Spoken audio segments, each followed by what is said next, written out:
হতাশ হওয়া ইমানের পরিপন্থী কাজ। আল্লাহ পাক বলেছেন লা তাকনাতু মির রাহমাতিল্লাহ, আমার রহমত থেকে মায়ুস হও না। দেখেন হযরত আইয়ুব আলাইহিস সালামের কত বড় রোগ হয়েছে, শরীর পোকায় ধরেছে, জর্জরিত হয়েছে, দুর্গন্ধ হয়েছে, গ্রামের লোকেরা তাকে বের করে দিয়েছে, স্ত্রী পুত্র পরিজন সব চলে গিয়েছে।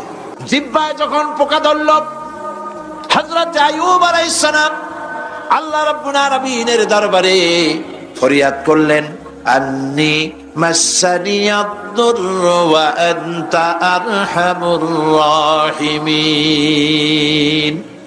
হযরত আইয়ুব আলাইহিস সালাম আল্লাহর দরবারে ফরিয়াদ করলেন, রব্বুল আলামিন সারা শরীরে পোকায় জর্জরিত হয়ে গেছে, এখন আমার জিহ্বায় পোকা ধরেছে, মাবুদ গো আমি তোমার কাছে ফরিয়াদ করি আমার জিহ্বায় পোকা দিও না, কারণ জিহ্বাটাও যদি নষ্ট হয়ে যায় তাহলে তোমার মতো আল্লাহর জিকির আমি কি দিয়া করব। হযরত আইয়ুব আলাইহিস সালাম আল্লাহ পাকের কাছে যখন এ ধরনের ফরিয়াদ জানালেন, রব্বুল আলামিন তাকে তার রোগ মুক্ত করে দিলেন, তার স্ত্রী পুত্র সব আল্লাহ রব্বুল আলামিন ফিরাইয়া দিলেন। সুবহানাল্লাহ। বিপদে যত বড় বিপদ আসুক, কোন বিপদে মুমিন ধৈর্য হারাবে না। হযরত ইয়াকুব আলাইহিস সালামের ছেলে ইউসুফ আলাইহিস সালামকে যখন তিনি হারায় ফেললেন, তিনি অধৈর্য হয়ে গেছিলেন নাকি? অধৈর্য হন নাই। কারণ আমি আমার বক্তৃতার সূচনায় বলেছি, আমরা কল্যাণ বুঝি না, অকল্যাণও বুঝি না। কোন বিপদ আসতে পরে আমরা হয়রান হয়ে যাই, কিন্তু বিপদের মধ্যে কল্যাণ আছে আমরা তা বুঝতে পারি না। কথা বুঝে আসছে? হযরত ইউসুফ আলাইহিস সালামকে কুয়ার ভিতরে ফেলে দেওয়া হলো। 11 ভাই মনে করেছে কুয়ার ভিতরে ফেলে দিয়া ইউসুফ আলাইহিস সালামকে মেরে ফেললাম, কিন্তু তারা বোঝে নাই আসল কামটা কি হয়েছে। এটা তো কুয়া নয়, এটা একটা টানেল, এটা একটা সুড়ঙ্গ। একদিকে কেনান হলো তার এক মুখ, ওই সুড়ঙ্গের এক মুখ হলো কেনানে। কেনান ইউসুফ আলাইহিস সালামকে ফেলে দেওয়া হলো কুয়ার ভিতরে মারার জন্যে, কিন্তু আল্লাহ পাকের ইচ্ছা ইউসুফ আলাইহিস সালাম মরবে না। এই টানেলের অপর প্রান্ত মিশরের সিংহাসনের টানেলের এপার দিয়া ইউসুফ আলাইহিস সালামকে ঢুকালেন, অপর প্রান্তে মিশরের সিংহাসনে ইউসুফকে আল্লাহ বসায়া দিলেন। হযরত ইয়াকুব ছেলের জন্য অধৈর্য হলেন না, তখন বলেছেন ফাসাবুরুন জামিলুন আসাল্লাহু আইয়াতিয়ানি বিহিম জামিআ ইন্নাহু হুয়াল আলিমুল হাকীম। ফাসাবরুন জামিল, আমি উত্তম ভাবে ধৈর্য ধারণ করলাম এবং আমি বিশ্বাস করি আল্লাহ রাব্বুল আলামিন আমার হারানো সবকিছু আমাকে ফিরাই দিবেন। বহু বছর পর যখন হযরত ইউসুফ আলাইহিস সালাম প্রেসিডেন্ট হয়েছেন মিশরের, 11 ভাই গেল সেখানে সাহায্য আনার জন্য। সেই ঘটনা তো শোনাবো না, এমনি বলে যাচ্ছি। এরপরে তিনি তাদেরকে পরিচয় দিলেন, ওরা ভয় পেয়ে গেল। তিনি বললেন ভয়ের কোনো কারণ নাই, লা তাসরিবা আলাইকুমুল ইয়াউম, আজকে আমি কোনো প্রতিশোধ তোমাদের নেব না। সুবহানাল্লাহ। এর নাম পয়গম্বর, এর নাম কি? আল্লাহর নবী। আমি আজকে কোনো প্রতিশোধ তোমাদের নেব না, তোমরা যাও।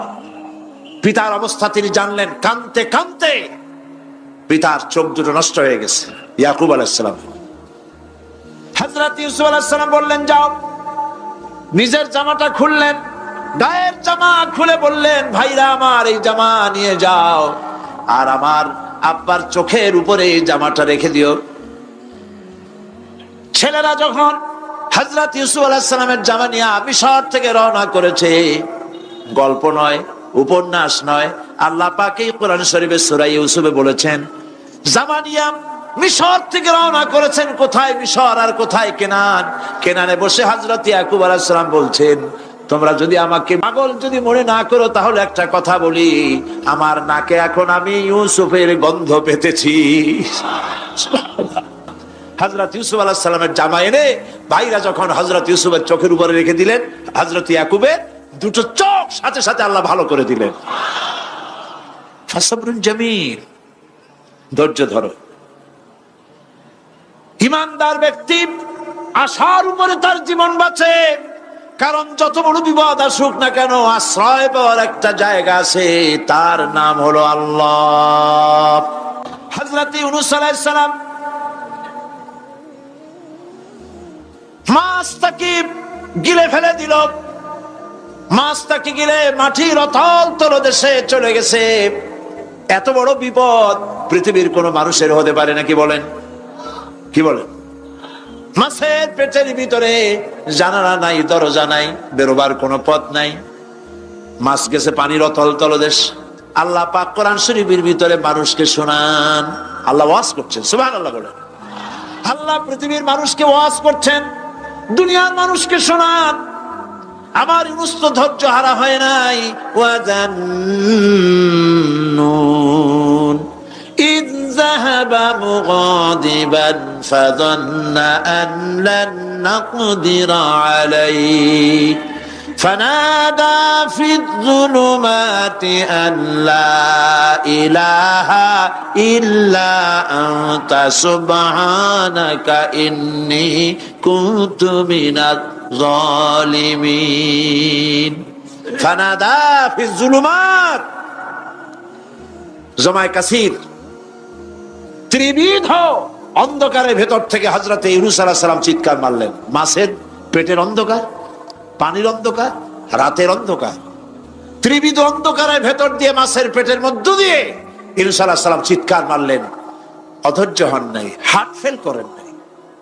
তিনি বলছেন, পড়েন আমার সাথে, লা ইলাহা ইল্লা আনতা সুবহানাকা ইন্নী কুনতু মিনাজ জালিমিন। তুমি ছাড়া কোনো ইলাহ নাই, কোনো পোষ্য নাই, মাবুদ নাই, তোমার পবিত্রতা ঘোষণা করছি, আমি জালিমদের অন্তর্ভুক্ত হয়ে গেছি। ইউনূস আলাইহিস সালাম যখন কাঁদতেছিলেন, আল্লাহ রাব্বুল আলামিন সেই কান্না শুনেছিলেন কিনা বলেন?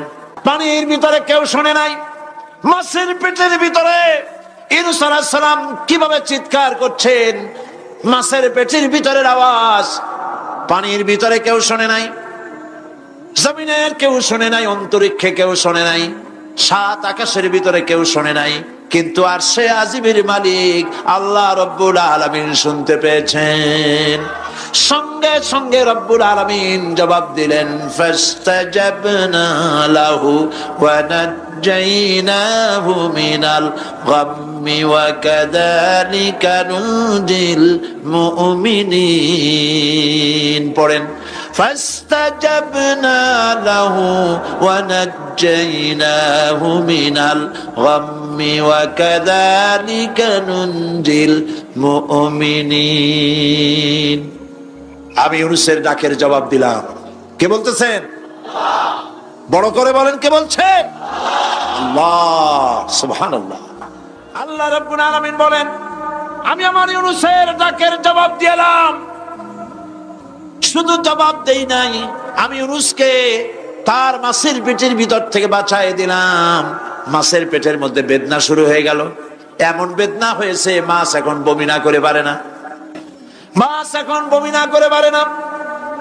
পানির উপরে মাছ ভেসে উঠল। আল্লাহ কোরআন শরীফের ভিতরে বলছেন, মাছ সাতরায়া কিনারায় চলে গেল, ইউনূস আলাইহিস সালামকে বমি করে ফেলে দিল। ইউনূস আলাইহিস সালাম বেঁচে গেলেন। আল্লাহ পাক বলেন, শুধু ইউনূসকে বাঁচাইলাম না, বরং আমি সকলের জন্য আশার বাণী শোনাই, শোনো মুমিনেরা, ওয়া কাযালিকা নুজিল মুমিনিন। মুমিন বান্দা যারা, যত বড় বিপদ আসুক আমারে ডাকো, আমি বিপদ দিয়ে বাঁচাই দেব। সুবহানাল্লাহ, বিপদ থেকে আমি বাঁচাই দেব। আল্লাহ পাক বলেছেন, ফাইন্না মাআল উসরি ইউসরান, ইন্না মাআল উসরি ইউসরা। জেনে রাখো, দুঃখ এবং কষ্টের পরে রয়েছে সুযোগ সুবিধা, আর অসচ্ছলতার সাথে রয়েছে উদার সচ্ছলতা। যত বড় বিপদ আসছে, এই বিপদের পরে আল্লাহ পাক তার গোলামদের উপরে রহমত নাজিল করবেন ইনশাআল্লাহ।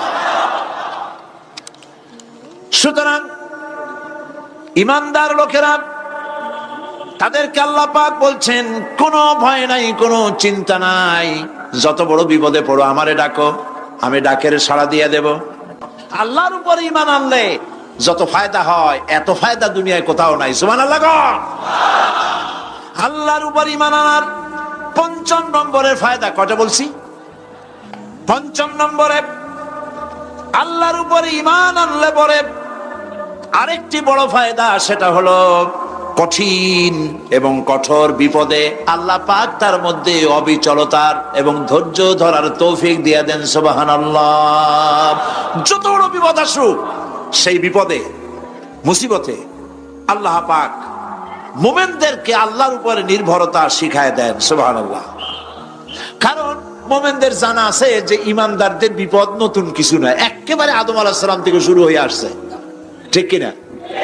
আদম আলাইহিস সালামের বিপদ হয় নাই? আদম আলাইহিস সালামের বিপদ কি? শয়তান। তার বিপদ কি? শয়তান ছিল বিপদ। প্রত্যেক নবীর সময়ই মানুষের নবীদের কষ্ট দিছে, দেয় নাই?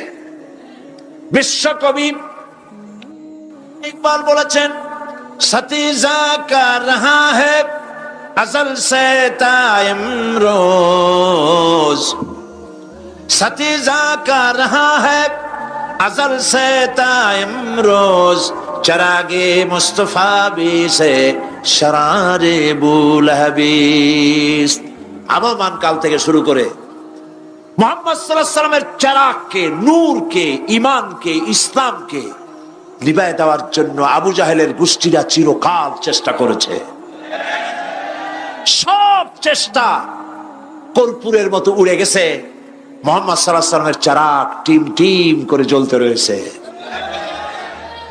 আল্লাহ পাক বলছেন, ইউরিদুনা লিইউতফিউ নূরাল্লাহি বিআফওয়াহিহিম ওয়াল্লাহু মুতিম্মু নূরিহি ওয়ালাউ কারিহাল কাফিরুন। ওরা চায় মুখের ফু দিয়া, কারা? কাফেরেরা। ইসলাম সহ্য করতে পারে না যারা, ওরা চায় মুখের ফু দিয়া আমার আলোটাকে নির্বাপিত করে দেবে। আল্লাহ পাক বলেন, ওয়াল্লাহু মুতিম্মু নূরি, আমি আমার নূরকে পূর্ণতা দান করব, তাতে কাফির বেঈমানদের মনের ভিতরে যত জ্বালা হোক, যন্ত্রণা হোক, ওদের কলজা যত পুড়ুক, ইসলাম তার বিজয় পতাকা নিয়ে উঠবে, কেউ ঠেকাতে পারবে না। আল্লাহ রাব্বুল আলামিন, আল্লাহ পাক বলছেন, ওয়াকাযালিকা জাআলনা লিকুল্লি নাবিয়্যিন আদুওয়াম মিনাল মুজরিমিন, আর এমনি করে আমি সকল নবীর শত্রু বানিয়েছি সব পাপিষ্ঠ অপরাধ প্রবণ লোকদের। শুনছেন কথা? শোনেন নাই? আল্লাহ পাক বলছেন, দুনিয়ার সব নবীদের তাদের জন্য আমি শত্রু বানাইছি। কাদেরকে?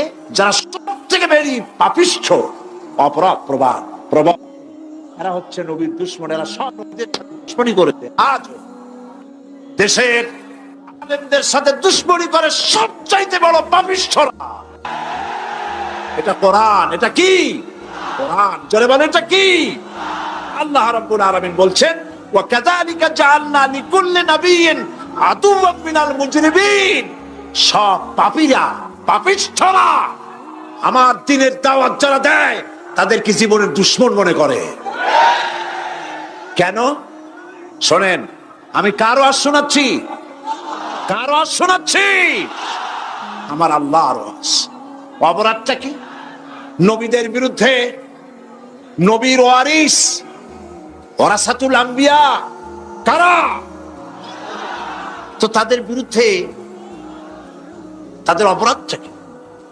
তাদের অপরাধ সম্পর্কে আল্লাহ নিজে বলেন, ওয়ামা নাকামু মিনহুম ইল্লা আইয়ুমিনু বিল্লাহিল আজিজিল হামিদ। এদের বিরুদ্ধে অ্যাকশন নেওয়ার আর কোন অপরাধ ওদের নাই। ওদের একমাত্র অপরাধ, ওরা আল্লাহর জমিনে আল্লাহর আইন প্রতিষ্ঠা করতে চায়। এটাই হচ্ছে একমাত্র। এই অপরাধে নবীদের শাস্তি হয়েছে, নবীরা মার খেয়েছেন। সাহাবায়ে কেরাম মার খেয়েছেন, আমরা তো সাহাবায়ে কেরামের জুতার ধুলার সমানও নই। সুতরাং এগুলি আমাদের পাওনা। এই রক্তের বিনিময়, জীবনের বিনিময় আল্লাহ পাক তার দ্বীনকে প্রতিষ্ঠা করবেন ইনশাআল্লাহ। হযরতে খাব্বাব, বুখারী শুনুন, বুখারীর হাদিস।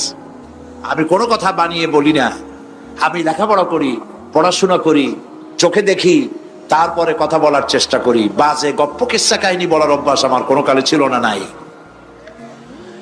রাসূল করিম সাল্লাল্লাহু আলাইহি ওয়াসাল্লামের মতো মানুষ, ওনার মতো মানুষ, আহারে, তার চাইতে শ্রেষ্ঠ মানুষ কি পৃথিবীতে আছে? তিনি মার খাইছেন না খান নাই? আহা, কিভাবে তাকে মারলো! গলায় চাদর দিয়ে পেঁচাইয়া আছাড় মেরে ফেলে দিয়ে তারপরে তাকে প্রহার করা হয়েছে। আবু জাহেল মেরেছে, বেহুশ হয়ে গেছেন হুজুর। হযরত হামজা তখনও কাফের ছিলেন। শিকার থেকে ফিরে এসে মুহাম্মদ সাল্লাল্লাহু আলাইহি ওয়াসাল্লামের অবস্থা দেখে পায়ের রক্ত মাথায় উঠে গেছে। আপন ভাইয়ের ছেলে, আর এমন ছেলে। চলে গেলেন আবু জাহেলের বাড়ি, বললেন, আবু জাহেল, তুই নাকি মুহাম্মদ সাল্লাল্লাহু আলাইহি ওয়াসাল্লাম মারছিস, কেন মারলি? তিনি তো ভালো কথাই বলেন, সব সময় বলেন সত্য কথা বলো, মানুষের উপকার করো, এতিমকে আশ্রয় দাও। এত সুন্দর সুন্দর ভালো ভালো কথা বলেন, তার মতো ভালো মানুষ তো দুনিয়ায় দেখি নেই। মারলি কেন? তুই কি মনে করছিস যে আব্দুল্লাহ মারা গেছে বলে এতিম হয়ে গেছে মুহাম্মদ সাল্লাল্লাহু আলাইহি ওয়াসাল্লাম? তোর মনে রাখা উচিত, আব্দুল্লাহ মারা গেছে, হামজা মরে নাই। হযরত হামজা ধনুক বাইর করলেন, এক বাড়ি মারলেন মাথার উপরে, মাথা ফাটে বেরিয়ে গেল। হামজা হন হন করে হেঁটে এলেন রাসূলের কাছে। হুজুরের অসুস্থ দেহ মোবারক কোলে উঠায় নিয়ে বললেন, বাবা। তার মস্তক মোবারক কোলে উঠায় নিয়ে বললেন, আমি আবু জাহেলের মাথা রক্ত বের করে দিয়ে এসেছি, তুমি একটু খুশি হও। হুজুর বললেন, চাচা, কার মাথা ফাটিয়েছেন, কার রক্ত বের করেছেন, এই কথা বলে তো আমাকে আপনি খুশি করতে পারবেন না। তিনি বললেন, বাবা, তুমি কি হলে খুশি হও? তিনি বললেন, আমি খুশি হই চাচা, তোমার মুখে যদি একটা বার আমি ঈমানের কলেমা শুনতে পাই। হযরতে হামজা বললেন, মুহাম্মদ সাল্লাল্লাহু আলাইহি ওয়াসাল্লাম, আমার বুঝতে মোটেও কষ্ট হয়নি, তুমি কোনো সাধারণ মানুষ নও। সাধারণ মানুষের প্রতিশোধে তুমি বিশ্বাসী হতে, খুশি হতে, প্রতিশোধে বিশ্বাসী হওনি। তুমি অবশ্যই আল্লাহর নবী। আমি আল্লাহকে সাক্ষী রেখে, আমি তোমাকে সাক্ষী রেখে ঈমানের কালেমা ঘোষণা করছি, লা ইলাহা ইল্লাল্লাহু মুহাম্মাদুর রাসূলুল্লাহ। ভাইরা আমার, আল্লাহর দ্বীন প্রতিষ্ঠার জন্য আমার নবীদেরকে কষ্ট করতে হয়েছে, সাহাবায়ে কেরামদেরকে কষ্ট করতে হয়েছে, আল্লাহর ওলিদেরকে। ইমাম আবু হানিফা রাহমাতুল্লাহ আলাইহি 8 বছর জেলের মধ্যে রাখা হয়েছিল।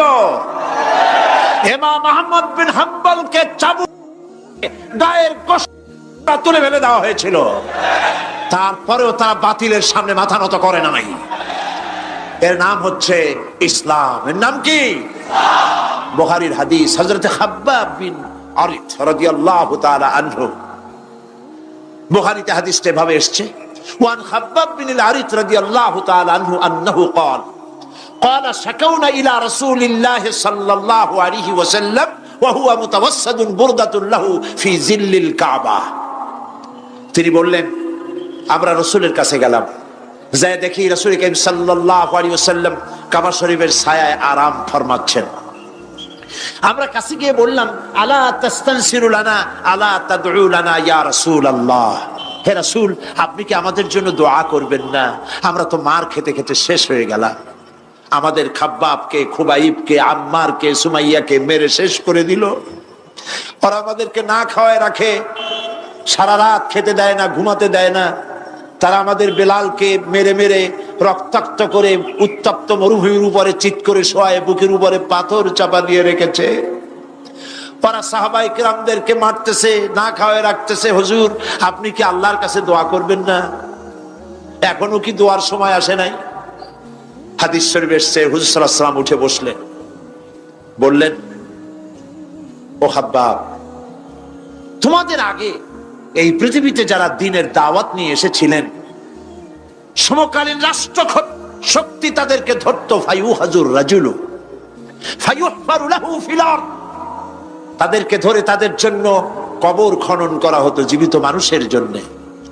ফায়ুজআলু ফিহা, এরপরে সেই গর্তের ভিতরে তার কোমর পর্যন্ত গেড়ে দেওয়া হতো। সুম্মা ইউতা বিল মানশার, এরপরে আনা হতো।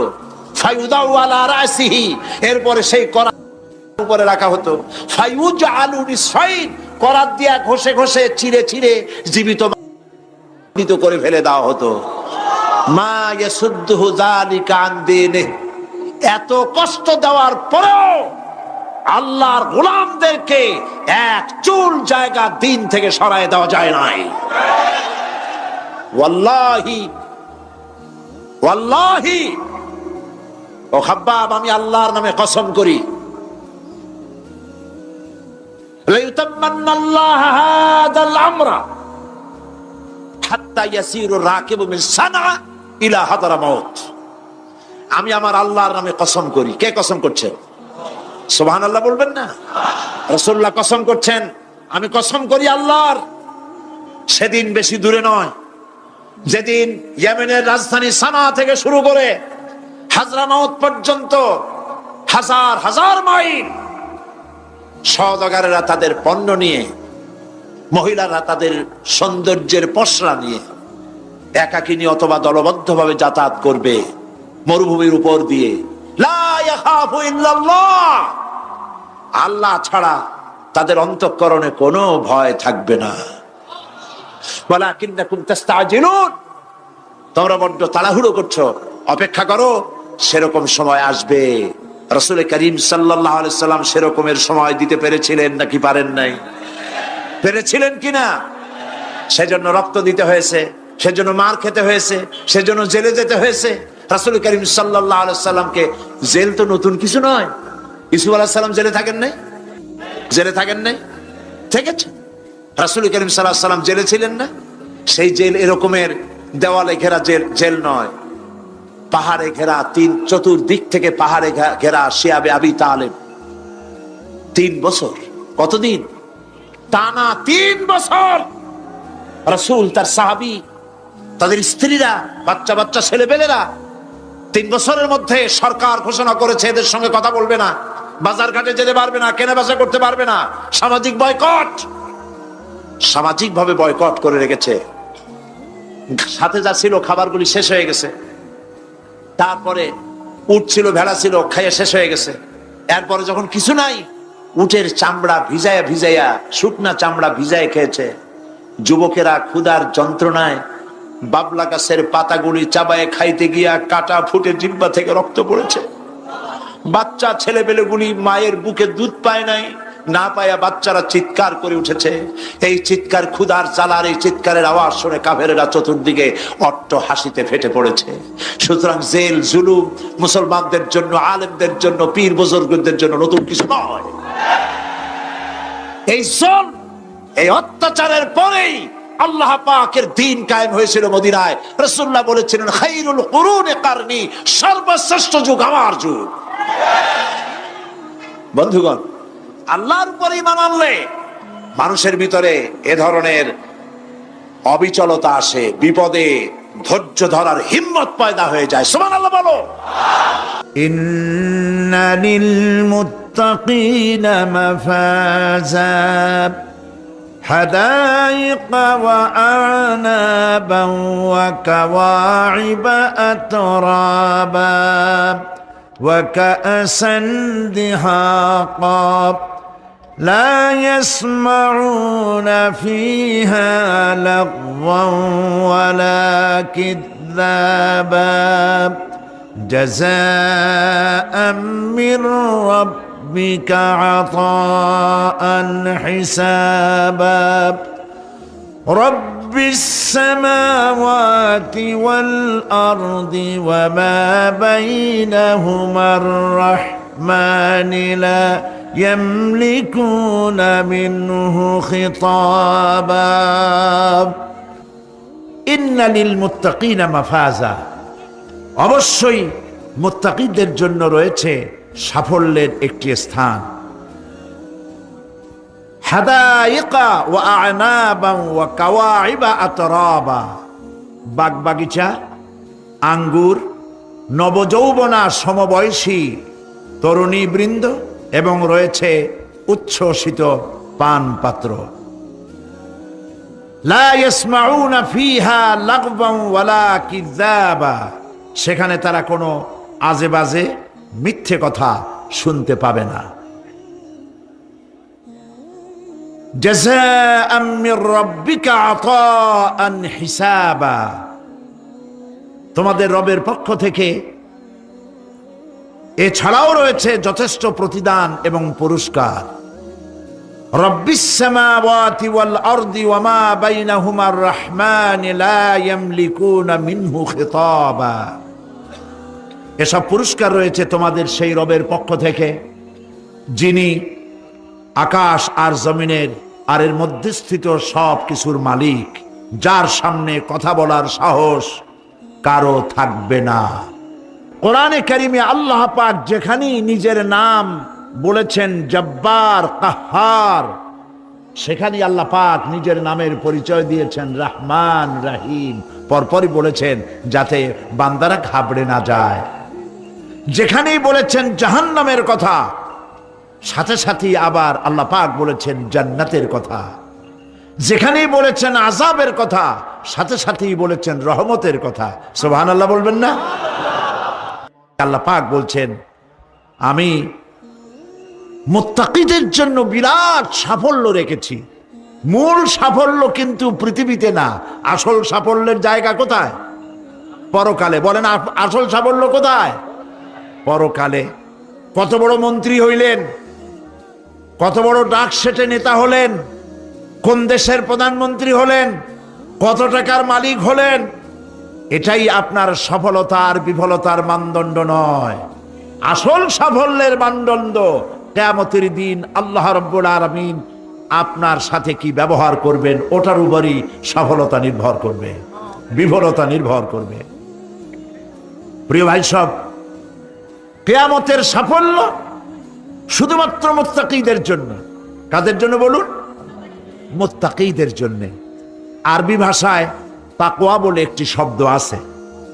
এই তাকওয়া শব্দের অর্থ হচ্ছে বিরত থাকা, বেঁচে চলা, সতর্ক হওয়া এবং সাবধানে চলাফেরা করা, এটার নামই হচ্ছে তাকওয়া।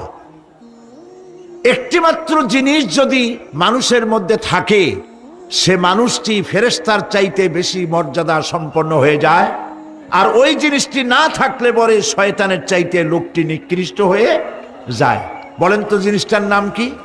তাকওয়া। বলেন না নাম কি? তাকওয়া।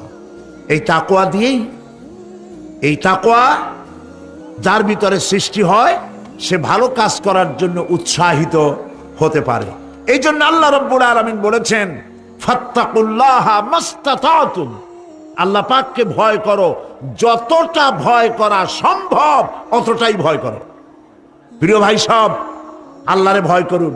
যারা ব্যবসায়ী ওজনে কম দিয়া প্রতিদিন 5 গ্রাম, আগে তো 6 টাকা বলতাম আমরা, এখন কি বলে? গ্রাম, 20 গ্রাম, 14 গ্রাম। তো এই যে গ্রাম, 500 গ্রাম, নানান রকমের গ্রাম, এই কয় গ্রাম করিয়া জীবনে কয় মন বাঁচাবেন?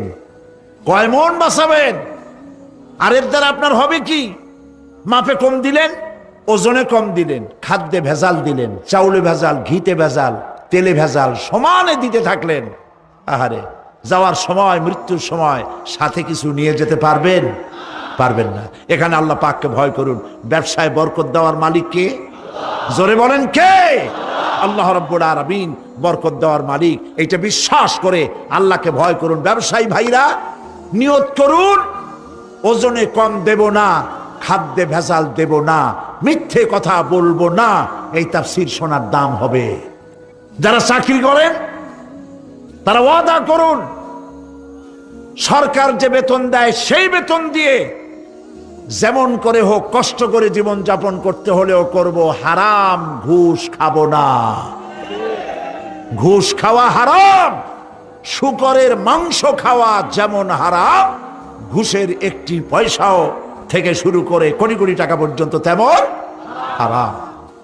এগুলো যদি বাঁচতে পারেন তাহলেই এর নাম হবে তাকওয়া। এটাকে আপনাকে বুঝতে হবে এইভাবে। পুলিশ দেখে না, এন্টি করাপশন ডিপার্টমেন্ট দেখে না, গোয়েন্দা বিভাগের কেউ দেখে না, কিন্তু আল্লাহর চোখে ফাঁকি দেওয়া যাবে না। এটার নাম হলো তাকওয়া। এই আল্লাহকে ভয় যদি করতে পারি তাহলে পরিচয় হবে মুত্তাকি। আর কোরআন আসছে মুত্তাকিদের জন্য। ইবাদত করলে পরে তাকওয়ার সৃষ্টি হবে, রোজা রাখলে পরে তাকওয়ার সৃষ্টি হবে। আল্লাহকে ভয় করাটার নামই হলো তাকওয়া। এই তাকওয়া যারা করবে, আল্লাহরে ভয় করবে, সেই বান্দাদের জন্য আল্লাহ পাক বলছেন ইন্নালিল মুত্তাকিনা মাফাজা। এই মুত্তাকিদের জন্যই রয়েছে বিরাট সাফল্য কিয়ামতের দিন। সুবহানাল্লাহ। আল্লাহ পাক এদেরকে জান্নাত দিবেন। কি দিবেন বলেন? এমন এক জান্নাত দিবেন, কোরআনে কারীমের মধ্যে আল্লাহ পাক এই পৃথিবীর বুকে যারা আরামের টাটকা সুখগুলি, আরামগুলি যারা বর্জন করে আল্লাহ রাব্বুল আলামিনকে বিশ্বাস করে যারা জীবন পরিচালনা করেছে, আল্লাহ পাক তাদের জন্য জান্নাত রেখেছেন। এবং তাদের জন্য বলছেন সাবিকু ইলা মাগফিরাতিম মির রাব্বিকুম ওয়া জান্নাতিন আরদুহা কাআরদিস সামাই ওয়াল আরদ উইদ্দাত লিল্লাযীনা আমানু বিল্লাহি ওয়া রাসূলিহি। আল্লাহ পাক বলেন প্রতিযোগিতা করো আল্লাহর মাগফিরাত কামনার জন্য আর জান্নাতে যাওয়ার জন্য প্রতিযোগিতা করো। আল্লাহর রহমত পাওয়ার জন্য সৎ কাজের প্রতিযোগিতা করো, তাহলে আল্লাহ রাব্বুল আলামিন তোমাদেরকে ক্ষমা করবেন আর তোমাদের জন্য এমন জান্নাত দিবেন যেই জান্নাত আকাশের বিশালতার জমিনের বিশালতার মতো।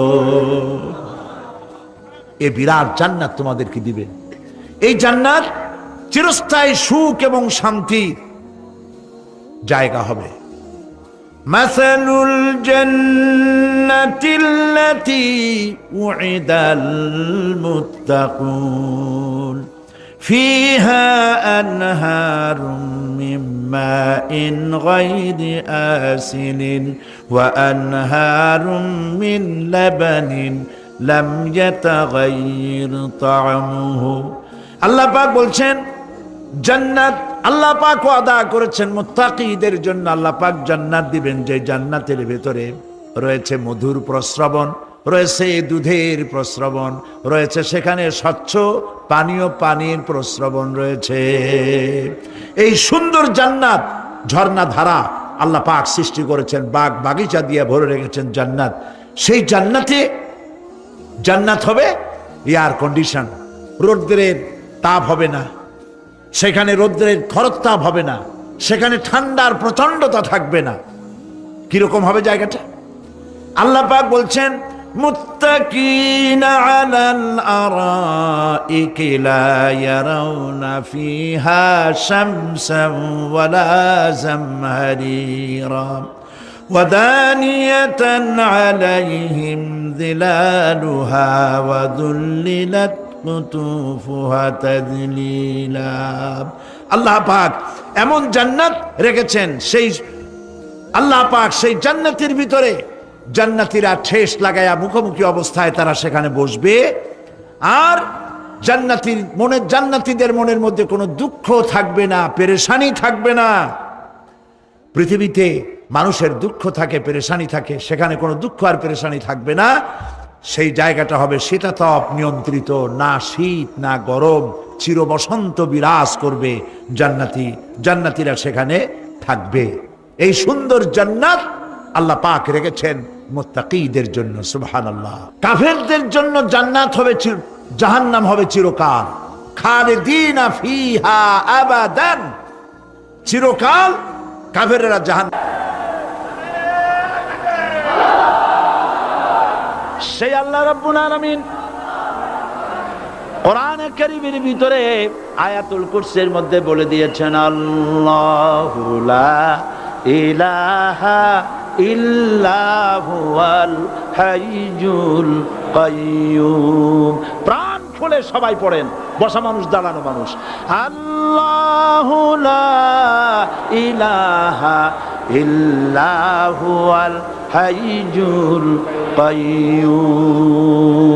আল্লাহ রাব্বুল আলামিন, তিনি ছাড়া কোনো ইলাহ নাই, তিনি সার্বভৌমত্বের মালিক কেউ নাই আল্লাহ ছাড়া। এই কথা মানুষকে ঘোষণা করতে হবে। বাধা, এই কথা বললেই বাধা দেবে কয় শ্রেণীর লোক? 3 শ্রেণী। প্রথম শ্রেণী হচ্ছে কে? রাষ্ট্রশক্তি। আজও তারা বাধা দিচ্ছে। আল্লাহর আইন দিয়ে দেশ চালাও, তারা তাদের মন মর্জি মোতাবেক আইন দিয়ে দেশ চালাবে। আল্লাহ পাক বলছেন আলা আলাহুল খালকু ওয়াল আমরু, সৃষ্টি যার, আইন চলবে তার। কারো বাবার আইন চলতে পারে না, নিজেদের তৈরি করা আইন চলবে না। ইনিল হুকমু ইল্লা লিল্লাহ, একমাত্র আইন চলবে কার? এই আইন রাসূল করিম সাল্লাল্লাহু আলাইহি ওয়াসাল্লাম মদিনায় কোরআন দিয়ে প্রতিষ্ঠিত করেছিলেন। আল্লাহর বিধান, আল্লাহর সার্বভৌমত্ব কায়েম করেছিলেন। কোরআন সংবিধান হলো, চুরি বন্ধ হলো, ডাকাতি বন্ধ হলো, জেনা বন্ধ হলো, হত্যা বন্ধ হলো, ধর্ষণ বন্ধ হলো, সব কিছু বন্ধ হয়ে গিয়ে মুসলমানেরা শান্তি লাভ করলো, পৃথিবীর মানুষ শান্তি লাভ করলো। সুবহানাল্লাহ বিহামদিহি। আজ মুসলমানেরা শত্রু চেনে না, বন্ধু চেনে না। বন্ধুকে বানায়েছে শত্রু, শত্রুকে বানায়েছে বন্ধু। কে বন্ধু কে শত্রু চিনাই দিবেন কে? আল্লাহ। বলেন কে দিবেন?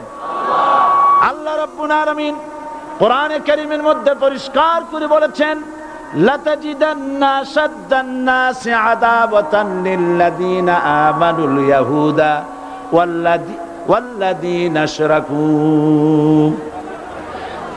আল্লাহ পাক বলছেন, হে রাসূল, মানুষের ভিতরে 2টা শ্রেণী মুমিনদের জন্য সব থেকে জঘন্য দুশমন। কয়টা শ্রেণী? 2টা। একটা হলো ইহুদ, আর একটা হলো মুশরিক। একটা হলো ইহুদি, আর একটা হলো মুশরিক। এটা হলো তোমাদের দুশমন। আর আজ আমাদের দেশে, পৃথিবীর বিভিন্ন দেশে মুসলমানেরা মুশরিকদের সঙ্গে সম্প্রীতি বাড়াচ্ছে, মুসলমানদের সাথে শত্রুতা বাড়াচ্ছে। আজ আমার দেশে পূজা পার্বণে বাধা নাই। পূজা পার্বণে বাধা আছে? পূজা পার্বণে বাধা নাই। বাধা কোথায়? কোরআন শরীফের তাফসীর মাহফিলে। কোরআনের তাফসীরের মাহফিলে বাধা দেওয়া হচ্ছে। গান বাজনায় 144 ধারা নাই, কিন্তু কোরআন শরীফের মাহফিলে 144 ধারা দেওয়া হচ্ছে। যারা দিচ্ছে তারা আবার ওমরাও করে, হজও করে। ওরা আমাদের বলে আমরা নাকি ধর্মের নামে রাজনীতি করি।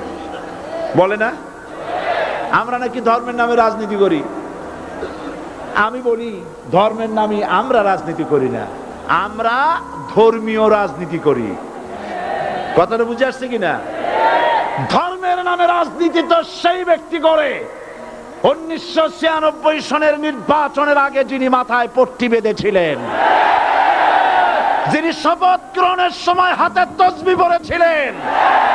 ধর্মের নামে রাজনীতি তিনি করেছেন। আজ অনেকগুলি ডিগ্রি পেয়েছেন তিনি, অনেকগুলি ডিগ্রি পেয়েছেন। কয়টা? মুখস্থ হয়ে গেছে আপনাদের। শকুনেরা, শকুন যদি গরুর গোশত কিনা খাওয়া লাগতো, 80 টাকা কেজি দরে শকুনে এত গোশত কিনা খাইতে পারতো না। লেখাপড়া করে যদি ডিগ্রি নেওয়া লাগতো, এত ডিগ্রি কপালে জুটতো না। পয়সা দিয়া ম্যানেজ করা ডিগ্রি, কিন্তু 9টা নিলে কি হবে? আসল ডিগ্রিটা এখনো বাকি আছে। আসল ডিগ্রি কোনটা? নির্বাচনের আগে পট্টি বেঁধে তসবিহ নিয়ে গোটা জাতিকে যে সফলভাবে প্রতারণা করতে আপনি পেরেছিলেন, মহা প্রতারক হিসেবে সেই ডিগ্রি আগামী নির্বাচনের মোক্ষম সময় জনগণ আপনার গলায় পরায় দেবে।